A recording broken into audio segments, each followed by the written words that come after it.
केंद्र की मोदी सरकार वक्फ कानून में बड़ा बदलाव करने की कोशिश कर रही है और इसी से जुड़ा एक बिल बीते दिनों लोकसभा में चर्चा के लिए रखा गया था, लेकिन विपक्ष ने इस बिल को लेकर काफी ज्यादा सदन में हंगामा किया, जिसकी वजह से इस बिल को सिलेक्ट कमेटी के पास भेज दिया गया है। लेकिन उससे पहले गुजरात सरकार इसी बिल को मद्देनजर रखते हुए गुजरात वक्फ बोर्ड के ट्रिब्यूनल में बड़ा फैसला किया है। क्या है पूरा मामला और क्यों चर्चा की जा रही है वक्फ ट्रिब्यूनल की? इस वक्त हमारे साथ सूफी अनवर साहब हैं, जो बीते दिनों तक वक्फ ट्रिब्यूनल के मेंबर थे। इनकी नियुक्ति इस वजह से की गई थी कि एक वकील थे और मुस्लिम कानून के जानकार थे, लेकिन नए कानून की वजह से इनकी जो नियुक्ति थी उसे रद्द कर दी गई है। इनकी नियुक्ति रद्द हुई, उसके बाद में अहमदाबाद के जो मार्केट है उसमें तरह तरह की बातें चल रही है और सच्चाई क्या है उसको लेकर लोगों का क्या कहना है और सूफी अनवर का क्या कहना है, इसी पूरे मुद्दे पर बातचीत करने के लिए हमारे साथ सूफी अनवर हुसैन साहब है, उन्हीं से बातचीत करते हैं। आदाब।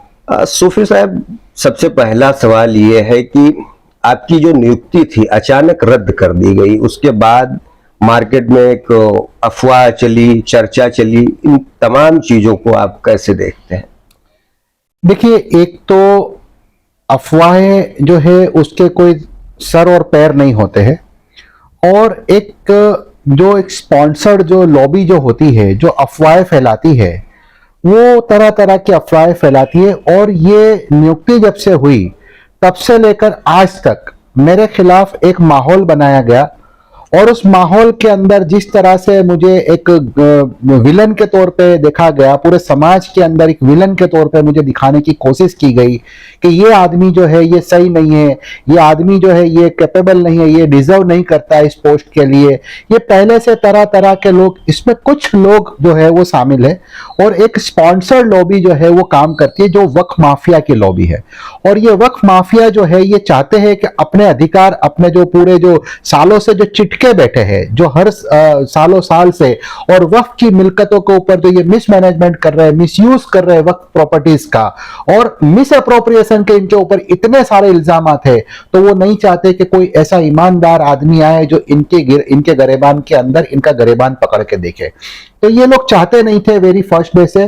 और एक संगठन है देश के अंदर, एक ऐसा संगठन है जो संगठन चाहता है कि पूरा वक्फ का जो मामले हैं वो उनके कंट्रोल में रहे, और वो चाहते हैं कि मुसलमानों के हितैषी बनके, मुसलमानों के जन हितैषी बनके वो सिर्फ अकेले ही पूरे इंडिया के मुसलमानों के ऊपर काबिज रहे, और सारी प्रॉपर्टीज के ऊपर, सारे हुकूक के ऊपर मुसलमानों के ऊपर ये काबिज बनके दिखाए।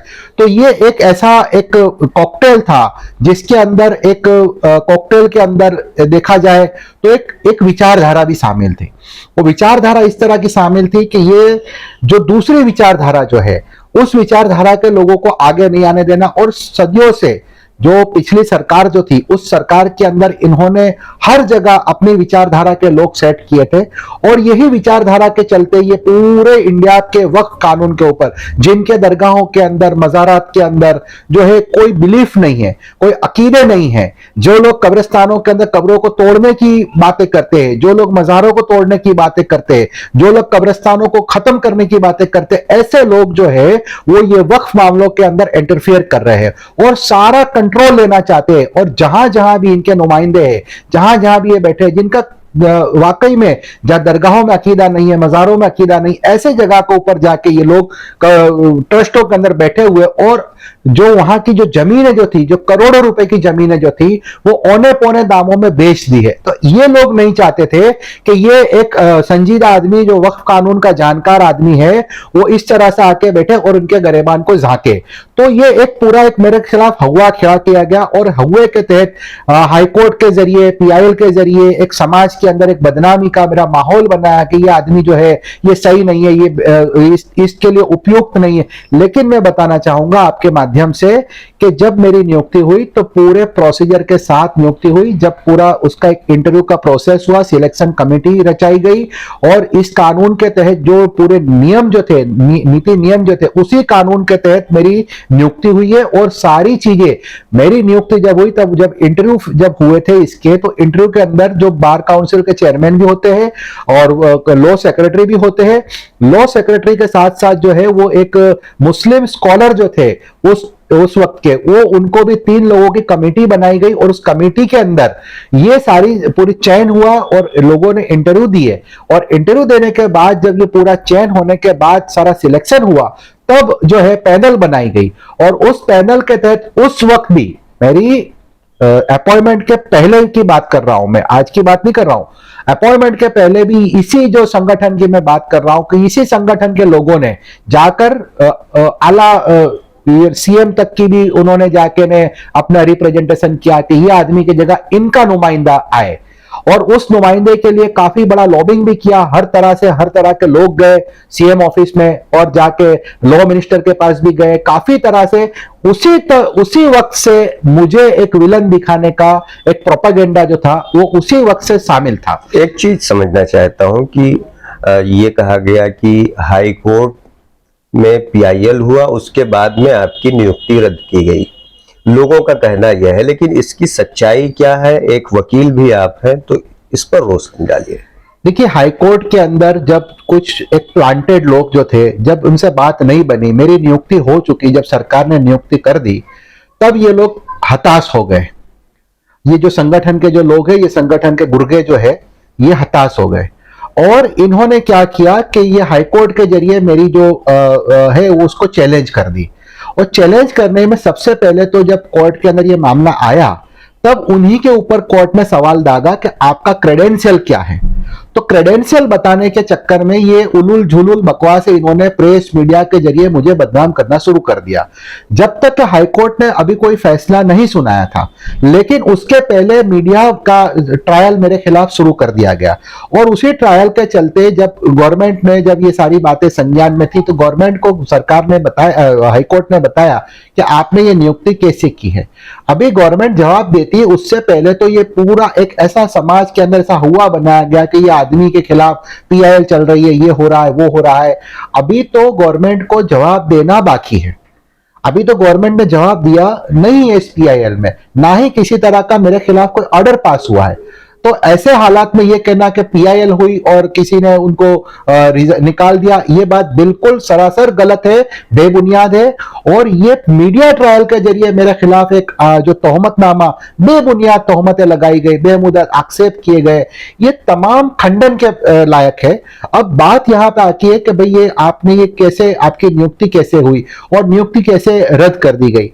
तो नियुक्ति का ये है कि जब कानून, जब पार्लियामेंट के अंदर जब आपने बताया कि टेबल हुआ, ये बिल टेबल हुआ, तो ये कानून जो था वो अभी जेपीसी के अंदर गया है, जॉइंट पार्लियामेंट्री सिलेक्शन कमेटी में नहीं गया, जॉइंट पार्लियामेंट्री कमेटी में गया, जिसके अंदर विरोध पक्ष के भी जो एमपी है और तमाम पक्षों के उसमें जो दलों के जो एमपी है, उसके अंदर ये सारी चीजें अभी होने वाली है। आज ही पहली मीटिंग होने वाली है, तो वहां पे ये सारी चीज का plus minus, pros and cons उसके देखे जाएंगे, उसके बाद ये होगा। लेकिन गुजरात सरकार ने जो ये सारी चीजों के अंदर, कवायद के अंदर जो है, जो रूल्स जो थे, ये मुस्लिम जो एक मेंबर जो होता है, थर्ड मेंबर जो होता है, जिसकी अपॉइंटमेंट करते हैं, उसकी नियुक्ति जो थी वो हमेशा के लिए इस कानून को आने से पहले रूल्स, जो हर स्टेट का अपना अधिकार होता है, रूल्स चेंज करने का अपना अधिकार होता है। तो वो जो कानून के अंदर जो उनको जो उस धारा 109 का तहत जो इनको जो प्रोविजन जो है, उसके तहत जो उनको जो पावर मिला हुआ है, उसको उन्होंने पावर को एक्सरसाइज करते हुए ये जो नियुक्ति जो थी वो नियुक्ति को खत्म कर दी, वो हमेशा के लिए नियुक्ति को खत्म कर दी। अब जब 16 तारीख को ये नियुक्ति खत्म हो गई, तो 17 तारीख से हमारा बैठने का औचित्य नहीं रहता है। ऐसा कह सकते हैं कि जो केंद्र की मोदी सरकार संशोधन कर रही है कानून में, कानून अभी पारित भी नहीं हुआ, उस पर चर्चा चल रही है, लेकिन गुजरात की सरकार उस पर अमली जामा पहना चुकी है। देखिए, कानून एक प्रोसेस में आ चुका है, टेबल हो चुका है। ये नहीं कह सकते, जब तक टेबल नहीं आया था पार्लियामेंट में, जब तक नहीं आया था तब तक तो इसकी कोई चर्चा नहीं थी। लेकिन जब ये कानून जब आया है, उसमें संशोधन होगा। संशोधन का मतलब ये नहीं कि कानून ही रद्द हो जाएगा, मतलब कुछ प्लस माइनस होंगे। समझो कि 40 इन्होंने जो संशोधन बताए, तो 40 में से हो सकता है कि 2-5 कम हो, लेकिन संशोधन के बाद तो ये पार्लियामेंट में अल्टीमेट टेबल पे आना है। तो ये जो विंटर सेशन है, जो अगले सीजन में आने वाला है विंटर सेशन, तो विंटर सीजन में ये पूरा मामला वापस से आने वाला है। तो उसके पहले जो गवर्नमेंट ने जो है, या गुजरात गवर्नमेंट ने जो अपने, हर गवर्नमेंट को अधिकार है, ये स्टेट का अधिकार दिया गया है कि वो गवर्नमेंट अपने हिसाब से अपने अकॉर्डिंग रूल्स फ्रेम कर सकती है, और उसी के तहत ये उन्होंने काम किया। इसमें सेंट्रल गवर्नमेंट का अपना कोई कानून आने से पहले पारित हो गया, ये ऐसी बात नहीं है। सवाल ये कि स्टेट गवर्नमेंट के खुद के पावर है कि ये जो भी चाहे अपने स्टेट के अकॉर्डिंग वो रूल्स बना सकते हैं। जैसे दूसरे स्टेट जहां पे है, जैसे मुसलमानों की आबादी नहीं है, जहां पे कम आबादी है, ऐसे स्टेट में तो वक्फ बोर्ड है ही नहीं, तो वो अपने स्टेट का मामला होता है ना। जैसे यूपी है, बिहार है, बड़े बड़े स्टेट है जहां पे वक्फ बोर्ड है, और यहां तक के सिया वक्फ बोर्ड भी यूपी में तो है। तो यहाँ पे सिया की आबादी जो है वो इतनी पॉपुलेशन नहीं है, 15% की पॉपुलेशन कम से कम होना चाहिए, तब जाके सिया वक्फ बोर्ड की अपॉइंटमेंट हो सकती है। तो यहाँ पर सिया वक्फ बोर्ड नहीं है, तो जो अपने हालात जहां पे जो स्टेट के लेवल पे जो लोकल हालात होंगे, उसी हालात के ऊपर डिसीजन लिया जाता है। ऐसा आरोप लगाया जा रहा है कि आपके ऊपर कई आपराधिक मामले चल रहे थे, उसके बाद भी गुजरात सरकार जो है ऐसे व्यक्ति को इतने बड़े पद पर आसीन कर रही है। कहीं ना कहीं भाजपा में जुड़े होने की वजह से उनको ये जिम्मेदारियां दी जा रही हैं। आपके ऊपर कौन कौन से मामले चल रहे हैं और उसमें कितनी सच्चाई है? देखिए, ये जो मैं पहले से बता रहा हूं ना, कि ये पहले से एक सियासी लोग, ये एक सोशल मीडिया का जामा पहनकर सोशल लोग बनकर एक ये सियासी लोग पीछे जो काम कर रहे हैं, ये एक संगठन है। ये संगठन के जो गुर्गे जो है, ये एक ही दल से जुड़े हुए लोग हैं।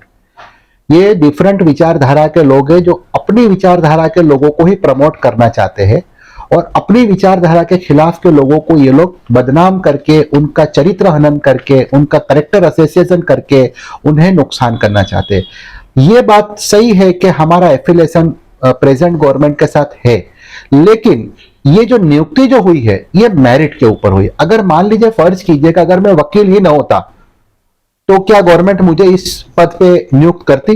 क्योंकि जो क्राइटेरिया जो इसके जो थे कि कौन हो सकता है इस पद पे, कौन आसीन हो सकता है, तो वो सारे क्राइटेरिया हमने फुलफिल किए।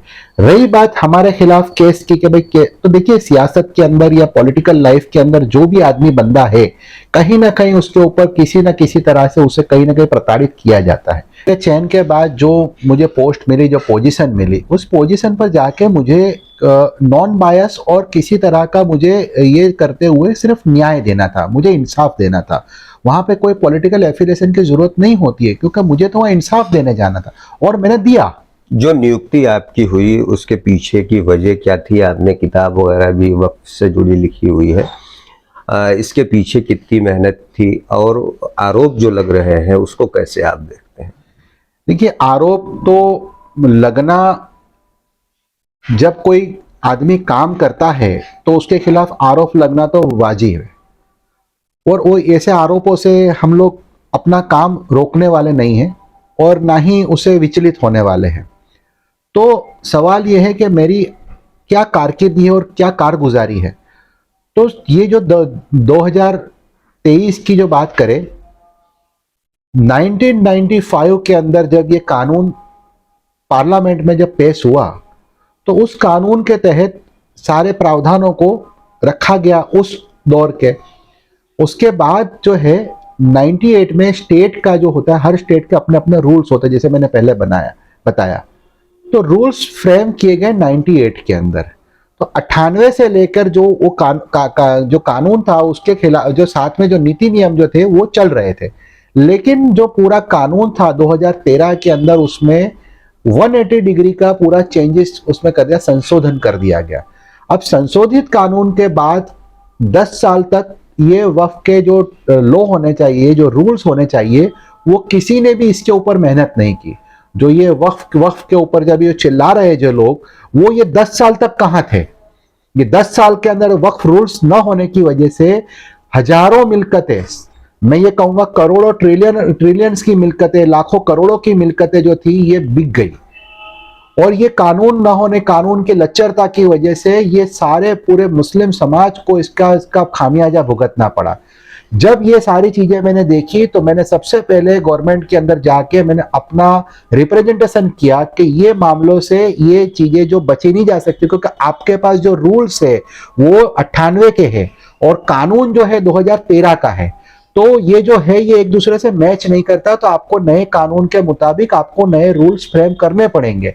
तो गवर्नमेंट ने मेरी बात को कंसिडर करते हुए नए रूल्स बनाए और नए रूल्स बना के अंदर ये सारे जो प्रावधान जो है कि वक्फ प्रॉपर्टी को कोई बेच नहीं सकता, या वक्फ प्रॉपर्टी अगर बिक गई तो उसको रिकवरी कैसे करेंगे, या वक्फ प्रॉपर्टी का अगर मामले अगर कोई मिस अप्रोप्रिएशन के मामले आते हैं तो किस तरह से निपटा जाएगा। तो सारे नए रूल्स, एक कॉम्पैक्ट रूल्स जो थे, जो नए कानून के 10 साल के बाद बने। आपको ये जान के मतलब आश्चर्य होगा कि 10 साल तक ये सारे औने पौने दामों तक प्रॉपर्टी बिक गई, लेकिन ये वक्फ किया जो चिल्ला चिल्ली करने वाले लोग थे कहीं पे नहीं थे। ये जब 2023 के अंदर 2021 में मैंने ये सारा मुहिम छेड़ी और उस मुहिम के तहत मैंने गवर्नमेंट में बार बार रिप्रेजेंटेशन किए और गवर्नमेंट के साथ काफी मीटिंगें भी हुई, उसके बाद जाके ये अमल में आया और उसके बाद ये आखिरकार जो है ये रूल्स बने। उसके बाद ये रूल्स बनने के बाद कोई किताब गुजरात के अंदर किसी तरह की कोई किताब नहीं थी वक्फ कानून के ऊपर। पुरानी किताबें जो थी जो 95 के एक्ट को ये करती थी, लेकिन किसी ने भी कोई पब्लिशर इसके लिए तैयार नहीं होता था कि ये चीज को मतलब प्रिंट किया जाए। तो मैंने ये जिम्मा उठाया, ये मैंने बीड़ा उठाया और ये किताब जो मेरी जो थी सबसे पहले गुजरात के अंदर ऐसी कॉम्पैक्ट किताब है कि जिसके अंदर वक्फ कानून से अलफ से लेके वस्सलाम तक, मतलब ए से लेके जेड तक आपको सारी चीजें मिल जाएगी इसके अंदर। मैंने 1947-50 से लेकर 2023 तक के जितने भी जो पूरे सुप्रीम कोर्ट, हाई कोर्ट के जितने जजमेंट है वो सारे जजमेंट इसके अंदर मैंने हेड नोट सब डाल के रखा है और काफी मेहनत की। इस मेहनत के अंदर मुझे 6 से 7 महीने कम से कम लगे और इस मेहनत का नतीजा ये हुआ कि ये किताब मैंने निकाली। मुझे पब्लिशर ने ये कहा कि ये किताब बिकने वाली नहीं है, आप चाहे कितना ही ये कर लो, हम आपको छाप के देंगे, आपको प्रिंट करके देंगे, लेकिन ये किताब वक्फ कानून की किताब जो है ये लोगों को इतनी इंटरेस्ट नहीं है। तो हमने बताया उसको कि ये जो भी खर्चा आएगा, जो भी अखराजात आएंगे वो हम देंगे आपको, लेकिन आप इसको पब्लिश कीजिए।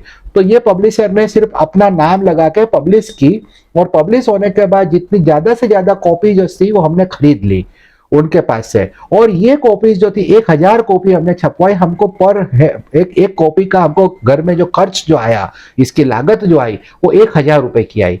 अब हमने 1000 कॉपी 10 लाख रुपए की कॉपी जो है वो सारी खरीद के हमने मुफ्त में बांट रहे हैं।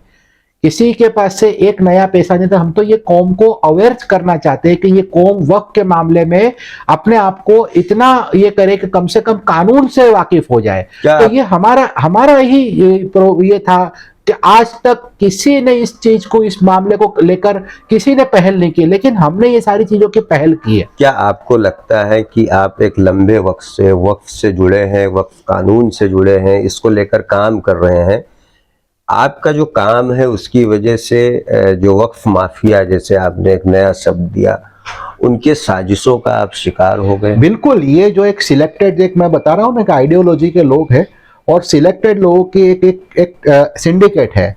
ये सिंडिकेट जो है ये कानूनी तौर पर ये वक्फ लॉबी के ऊपर ये पूरे काबिज है और ये चाहते नहीं है कि कोई अपोजिट लोग जो है ये इस तरह से वक्फ मामलों के अंदर दखल दे, क्योंकि इन्होंने वक्फ मामलों को मोनोपोली बना के रखा है और हमेशा ये चाहते हैं कि गवर्नमेंट के सामने ये एक मुस्लिम समाज को वक्फ के मामलों के सामने एजिटेट करे, इंस्टिगेट करे और गवर्नमेंट के मुखालिफ करके हमेशा इन्होंने यही बात कही कि ये गवर्नमेंट आपकी मिल्कतों को हथिया लेगी, ये बीजेपी की गवर्नमेंट घुस जाएगी। भाई आप जिस विचारधारा के हो उस विचारधारा को प्रोटेक्ट करने हमेशा इन्होंने कौम का सहारा लिया है। कौम की आड़ में इन्होंने जो है अपने मफादों की ये परस्ती की है और ये नहीं चाहते कि इनके हाथ में से जो करोड़ों रुपए की जो संपत्ति है वो इनके हाथ में से फिसल जाए। तो ये पूरा एक प्रोपेगेंडा वॉर है और मुसलमानों को मैं ये आगाह करना चाहता हूं कि ये सिलेक्टेड लोग जो है यही लोग जो है आपके हुकूक को मार रहे हैं। ये चाहते नहीं है कि कोई मुसलमान इसका फायदा ले उठाए और उस मुसलमान तक ये कानून तक आपका कानून पहुंचे। कानून के लिए ये इन्होंने एक सिलेक्टेड लोग का एक दायरा बना हुआ है। इस कानून को ये सिलेक्टेड लोग चाहते हैं, इस तरह से मरोड़ते हैं और उसी के चलते ये चाहते हैं कि गुजरात वक्फ बोर्ड भी इनके कंट्रोल में हो, गुजरात ट्रिब्यूनल भी इनके कंट्रोल में हो, सारी चीजें ये कंट्रोल करना चाहते हैं। ये वक्फ माफिया इसलिए हम कह रहे हैं कि करोड़ों रुपए की संपत्ति जो है उसके ऊपर ये कब्जा जमा है, सालों से बैठे हैं, न किसी तरह का अकाउंटेबिलिटी है, न किसी तरह की जिम्मेदारी है इनकी। ये जवाबदेह भी नहीं है किसी के, न वक्फ बोर्ड के जवाबदेह है, न ट्रिब्यूनल को जवाबदेह है। किसी को ये जानकारी नहीं देते कि क्या कर रहे हैं। करोड़ों रुपया जो आता है, जो फंड आता है, जकात का, लिल्ला का जो फंड आता है, वो फंड कहां जाता है किसी को कुछ नहीं पता। आज तक के ऑडिट रिपोर्ट इन्होंने जो जितने जमा किए उसमें ये कहते तो कुछ है, लेकिन जब ऑडिट रिपोर्ट जब रिकॉर्ड पे आते हैं तो औने पौने ऑडिट रिपोर्ट होते हैं। तो जहां पे ये जो गाय बगाए जो करोड़ों रुपए की आमदनी जो बताते, लेकिन जब वही चीज जब इनके जो सीए का, चार्टर्ड अकाउंटेंट का रिपोर्ट, जब ऑडिट रिपोर्ट जब वक्फ बोर्ड को पेश करते हैं तो लाखों में होता है। मतलब ये सबसे बड़ा गबन तो यहीं पे होता है। तो ये नहीं चाहते हैं कि ये लोग, जो दूसरे लोग जो है, अवाम इनसे सवाल पूछे, अवाम इनके सामने खड़ी हो, ये लोग नहीं चाहते। इसलिए ये पूरा एक प्रोपेगेंडा वॉर होता है और ये सिलेक्टेड लोगों की कमेटी है, ये सिलेक्टेड लोग है, ये पूरा जो है ये कल्चर है कि ये लोग नए लोगों को एंटर होना ही नहीं देना चाहते। जो कार्यकाल रहा वो कितने महीनों का रहा और इस दौरान आपने कौन कौन से फैसले सुनाए? देखिए, मेरा कार्यकाल जो है 7 फरवरी को मेरी अपॉइंटमेंट हुई थी और 9 फरवरी को मैंने इसका चार्ज लिया था। अब जैसे 9 फरवरी को जैसे मैंने चार्ज लिया, उसी दिन पहले तो पीआईएल हो चुकी थी। अब पहले दिन से ही जब ये चार्ज लगा था तो लोगों के अंदर एक सुगबुगाहट थी कि ये क्या होगा क्या नहीं होगा। और पहले दिन से वहाँ के जो एक लोकल एडवोकेट्स जो होते हैं, जो वक्फ के जो ट्रिब्यूनल में आते हैं, वो सब के अंदर एक शंका कुशंकाएं थी कि ये वक्फ ट्रिब्यूनल चलेगी नहीं चलेगी, और इस तरह से पूरा एक माहौल मैनेज होता था मेरे खिलाफ का। लेकिन फिर भी मैंने अपने आप को कंट्रोल करते हुए, सारी चीज़ों को फेस करते हुए जो है आज तक पिछले 6 महीने तक मेरा कार्यकाल रहा। 6 महीना और 18 दिन का मेरा कार्यकाल रहा। तो उस कार्यकाल के अंदर मैंने 600 से ज़्यादा जजमेंट पास किए हैं, छोटे बड़े मिला के मैंने 600 से ज़्यादा जजमेंट पास किए हैं, जिसमें बड़े जजमेंट जो है वो 25 से 30 बड़े बड़े जजमेंट है जो फाइनल जजमेंट है। लेकिन मुझे इस बात का बड़ा मतलब एक खुशी है कि मैंने जो भी जजमेंट या जो भी मैंने ऑर्डर दिए वो सारे समाज के हित में, और ये पूरा जो लोगों का जो इरादे जो थे और इरादों को भांपते हुए मैंने सारी चीज़ों को, जितने भी ऑर्डर दिए मैंने निष्पक्ष और बिल्कुल न्याय के तौर पर मेरिट के ऊपर ऑर्डर दिए। और इसी के चलते ये हुआ कि आज तक गुजरात हाईकोर्ट ने एक भी केस में, मेरे अपील करने का सबका अधिकार है, हर किसी का अधिकार है, लेकिन उस अपील में गुजरात हाईकोर्ट ने सिर्फ नोटिस इश्यू किया है, किसी ने किसी केस में अब तक स्टे नहीं दिया है। क्या जब आप फैसला सुनाते थे या जब आप कोर्ट जाते थे तो ऐसे लोगों की कभी धमकी या कभी उनके दबाव, इस तरीके से मामले कोई आपके साथ पेश आए? काफ़ी केसों में ये हुआ है मेरे साथ, और कई जगह तो मुझे अननोन कॉल भी आते थे। व्हाट्सएप कॉल पे अननोन लोग मुझे बात करते थे कि आप ये करोगे तो आपके खिलाफ ये कार्रवाई होगी, आप देख लीजिए, आप परेशान ये हो जाओगे, आपको तकलीफ पड़ेगी आने वाले दिनों के अंदर। और कई लोग तो ऐसे थे कि जो सीधे अप्रोच करते थे कि आपको ये काम हमारा करना है, आपको हमारे इस बात को मानना है।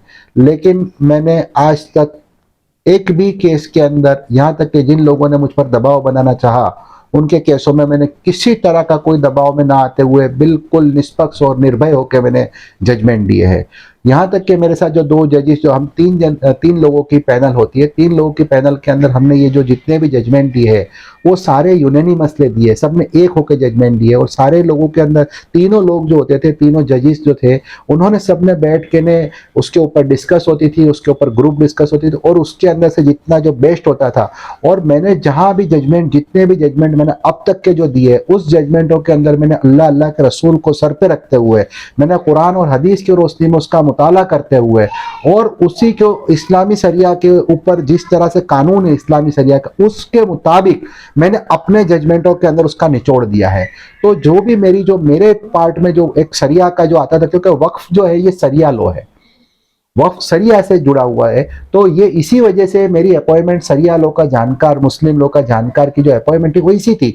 और मैंने जहां कहीं भी जो अपना जो ओपिनियन दिए, अपनी जो बातें रखी है, उसमें हर जगह के अंदर मैंने हदीस और कुरान करीम को कोट करते हुए कहीं ना कहीं मैंने अपने जजमेंट दिए है। कार्यकाल खत्म हो गया, लेकिन ये जो नियुक्ति थी वो रद्द हो गई। लेकिन सबसे बड़ा सवाल ये है कि अब पूरे मुस्लिम को इससे कितना नुकसान होगा। देखिए, ये इन्हीं मुस्लिम समाज के जो सो कॉल्ड जो रहनुमा है, ये रहबर अपने आप को बताते हैं, लेकिन है रेजन।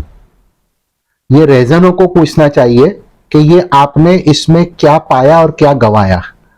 जिस तरह से हंगामा बर्पा किया, जिस तरह से जो एक हवा बनाया, तो इसी वजह से जो कहीं ना कहीं जो आपने एक दबाव की राजनीति खेलने की कोशिश की, तो उसी से ये आपके खिलाफ ही अभी जो ये हुआ है, जो रिजल्ट आया है, ये रिजल्ट समाज के लिए अच्छा नहीं है। समाज को, पूरे मुस्लिम समाज को इससे बहुत बड़ा नुकसान हुआ है, क्योंकि जो रिप्रेजेंटेशन हमारा था, माइनॉरिटीज का रिप्रेजेंटेशन था, चाहे सरकार किसी की भी हो, चाहे भाजपा की हो चाहे कांग्रेस की हो, सरकार किसी की भी हो, लेकिन आज ये कानून जो पूरे देश में लग रहा है, इस कानून के मद्देनजर ये जो पोस्ट अगर ये अबॉलिश हो गई, तो अबॉलिश पोस्ट के अंदर ये पूरे जितने भी राज्य के वक्फ ट्रिब्यूनल है, उन ट्रिब्यूनलों के अंदर सारी ये पोस्ट खत्म हो गई। तो ये कम से कम मेरे नॉलेज के हिसाब से 11 ट्रिब्यूनल है पूरे देश के अंदर, तो 11 पोस्ट खत्म हो गई। और इसी का खामियाजा पूरे समाज को, पूरे मुसलमानों को भुगतना पड़ेगा। ये कुछ लोग जो नहीं चाहते, ये मैं आपको बता रहा हूं, ये संगठन के लोग जो है, ये अपने आप को बताते पेश इस तरह से करते हैं कि ये हम मुसलमानों के बहुत बड़े रहबर है, लेकिन हकीकत में ये रेजन है। ये इनसे आपके दर्शकों के आपको मैं बताना चाहूंगा आपके माध्यम से कि इनसे आगा रहे, क्योंकि ना इनके इरादे सही है, ना इनकी नीति सही है, ना इनकी नीयत सही है। ये चाहते ही नहीं है कि वक्फ बोर्ड को सही तरह से चलाया जाए या वक्फ ट्रिब्यूनल को सही तरह से चला जाए और मुसलमान ट्रस्टों के कोई फैसले आए। आपकी नियुक्ति रद्द हुई, लेकिन आपने जो फैसले सुनाए थे, क्या उन फैसलों पर इससे दिक्कत आई? कोई असर नहीं पड़ेगा, कोई भी असर नहीं पड़ेगा, क्योंकि ये सब यूनानिमसली है और 3 लोगों के 3 जजों के फैसले हैं। और अब तक तो कोई ये नहीं हुआ, लेकिन मेरी नियुक्ति के पहले जितने भी फैसले हुए थे वो सारे अकॉर्डेंस विद लॉ हुए और मेरिट के ऊपर हुए। आपके खिलाफ जो माहौल बनाने की कोशिश की गई, उसको कैसे आप देखते हैं और क्या कहेंगे लोगों से? इन्नल्लाह मा शाबिरीन, कभी ना कभी सच बाहर आएगा, और सच, झूठ के जो स्पीड है वो ज्यादा होती है, सच धीरे आता है, लेकिन सच सच होता है और सच कभी ना कभी बाहर आएगा। मेरे खिलाफ जिस तरह से हवा बना के जिन लोगों ने जो पूरा अपना एक प्रोपेगेंडा जो किया और उसके तहत जो मुझे परेशान करने की कोशिश की, ये अल्लाह देखने वाला है सबको, और अल्लाह हर किसी का है, मेरा भी है और उनका भी है।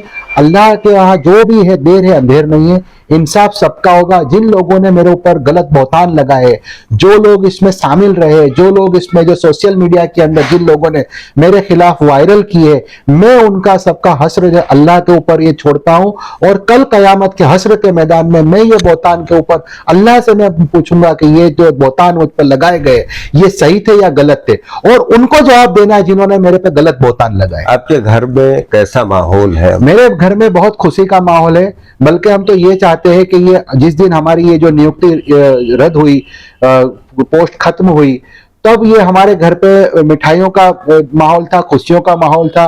मेरे बच्चे इतने खुश थे, मेरे घर से परिवार इतना खुश था, यहाँ तक कि मेरे मिलने जुलने वाले इतने खुश थे कि आपका जो 6 महीने का कार्यकाल था, आपने इतनी शिद्दत से आपने उसको निभाया कि हमसे मिलना तक दुश्वार हो गया था। न मैं अपने परिवार के साथ में सही तरह से मिल पाता था, न अपने परिवार को समय दे पाता था, और अपने यार दोस्तों से और पब्लिक लाइफ में से बिल्कुल मैं कट ऑफ हो गया था। और यहाँ तक कि मैंने वक्फ बोर्ड के अंदर, वक्फ ट्रिब्यूनल के अंदर जब मैं वहां पे गया, तो मैं खुद मिठाई के पैकेट लेके गया और मिठाई सबको खिलाई कि आप खुश हो जाओ, किसी को कोई गमगीन होने की जरूरत नहीं है, मैं इतना खुश हूं। और आज भी मैं इतना खुश हूं कि मैं अपनी पुरानी लाइफ में जो था, जो आजाद जिंदगी थी, उस पर वापस लौट आया हूं। तो ये थे सूफी अनवर साहब, जिनका साफ तौर से कहना था कि कहीं ना कहीं मुझे वक्फ माफियाओं के साजिश का शिकार होना पड़ा है। लेकिन सबसे बड़ा सवाल ये है कि इनकी नियुक्ति अगर रद्द हो गई है तो ट्रिब्यूनल में कोई मुस्लिम जज नहीं होगा और जब भी कोई फैसला सुनाया जाएगा तो कहीं ना कहीं उन फैसलों में शंका, शक पैदा जरूर होगा, क्योंकि ये फैसले ऐसे होते हैं कि इसे इस्लाम की रोशनी और दीन के रोशनी में भी सुनाया जाता है। सवाल ये उठता है कि गुजरात सरकार अब क्या कोई मुस्लिम जज को नियुक्त करेगी या नहीं? अगर नहीं करेगी तो वक्फ के जो मामले हैं वो इसी तरीके से लटके रहेंगे।